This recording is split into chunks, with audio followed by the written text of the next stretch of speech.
In the second part of the mechanical training series, we are going to talk about creating a mechanical simulation for the tractor. The component that will be used in the simulation is the loader attached to the front of the tractor. Click on the Workbench icon and switch to the Simulation Workbench.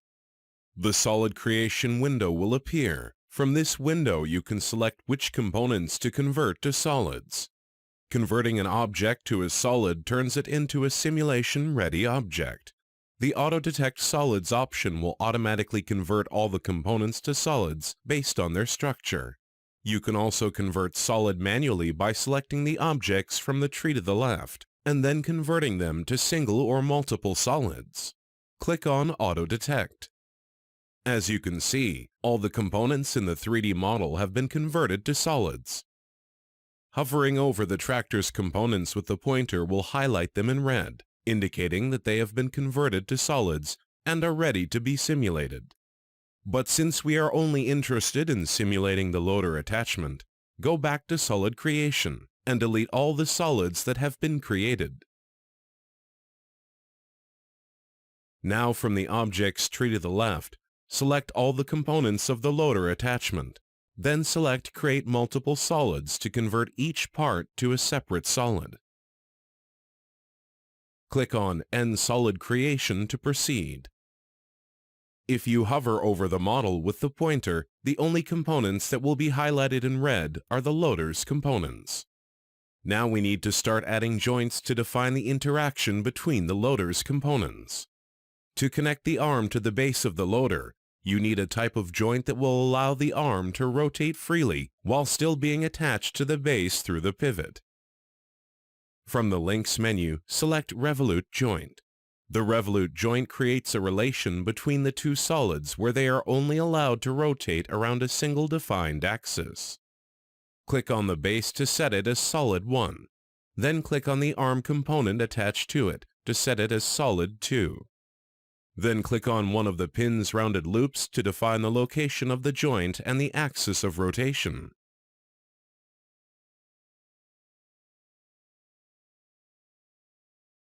To connect the base to the cylinder, create an additional Revolute joint from the Links menu. Click on the base to set it as the first solid, and then on the cylinder to set it as the second solid. To set the position and axis of rotation for the joint, click on the pin attaching the two solids. The next solids that you need to attach are the cylinder barrel and the piston. From the Joint menu, click on Cylindrical Joint.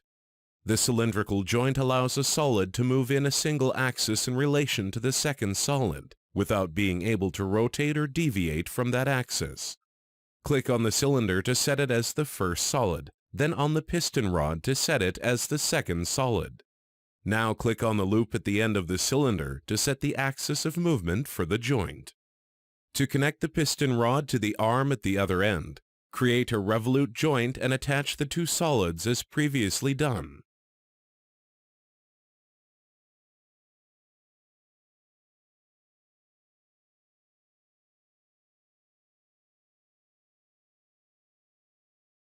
Go to the Simulation menu and click on Start Simulation.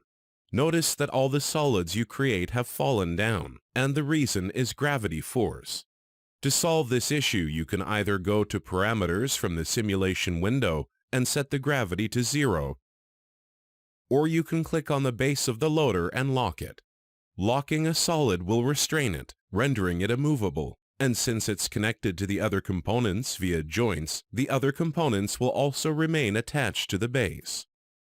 Play the simulation again and notice how gravity now affects the mechanism of the loader.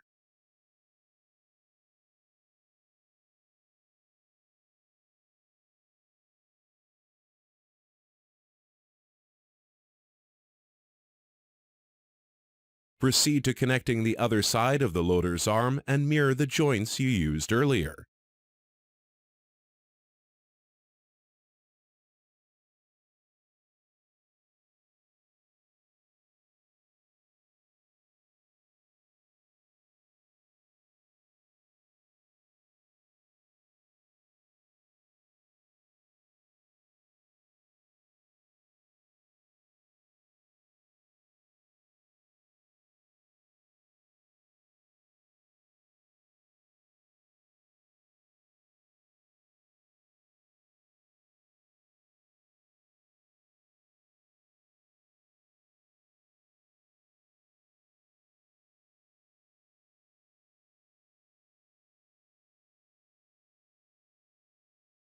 The next step is controlling the simulation. Click on the joint connecting the arm to the base of the loader, and from the Joint Properties panel to the left, select Enable Motor.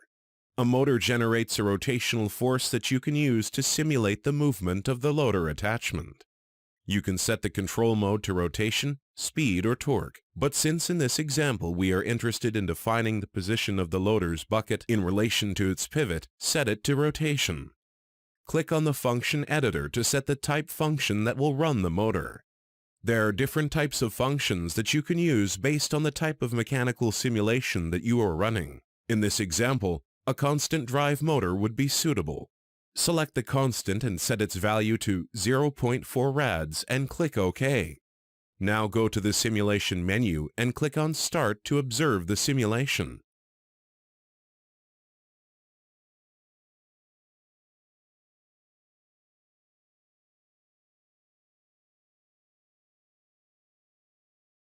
Click on the joint with the motors option enabled on it and edit the function that is being used. Set it to sequence instead of constant. And in the sequence editor, add a constant function with a value of 0.3. Click OK, then set the duration of the first function in the sequence to 2 seconds. Add another constant function, but this time set the value to -0.7 to reverse the animation.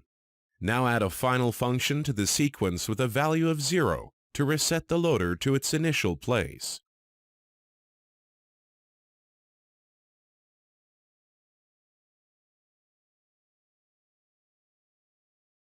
Play the simulation again to see the final result.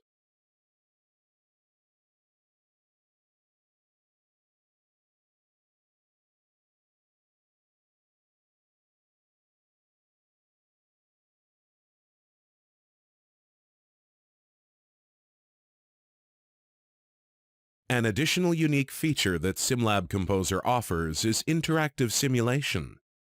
Interactive simulation allows you to control the forces used in the simulation in real time and without having to use a predefined function. From the Interactive Simulation menu, select Design Panel.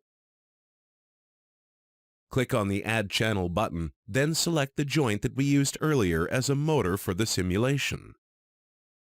Toggle the Control Function option on and click on Edit Channel. In this dialog, we are going to assign keys that will control the interactive simulation through that joint. So click on the Increase Key box and type in a button on your keyboard or joystick to assign it, and do the same for the Decrease key. Set the minimum value -0.7 and the maximum value to 0.3 and then click OK.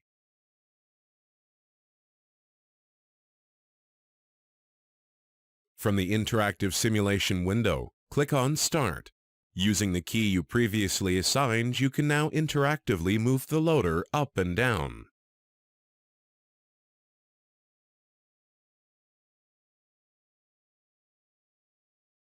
You can also move the slider to the left to control the interactive simulation.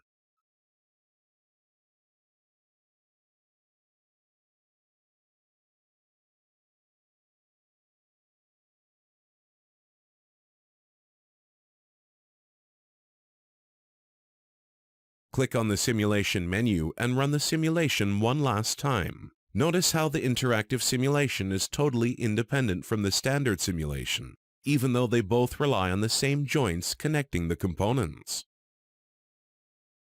In the Plots panel at the bottom, click on Manage Curves. Click on the Add Channel button and then select the arm component of the loader.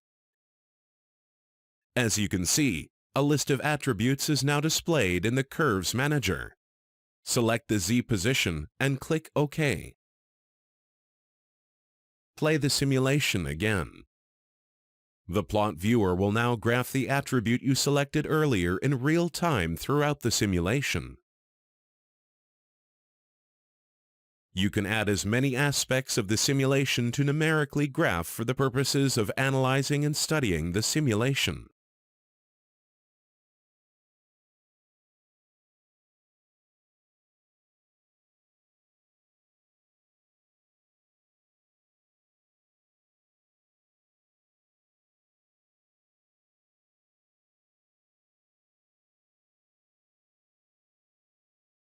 Click on the Workbench icon and switch to the Scene Building Workbench. A message will appear asking you whether you need to save the simulation you have just created as an animation. Click Yes. Set the frame's conversion rate to determine how smooth the animation should be. Usually a value of 30 is recommended for the conversion.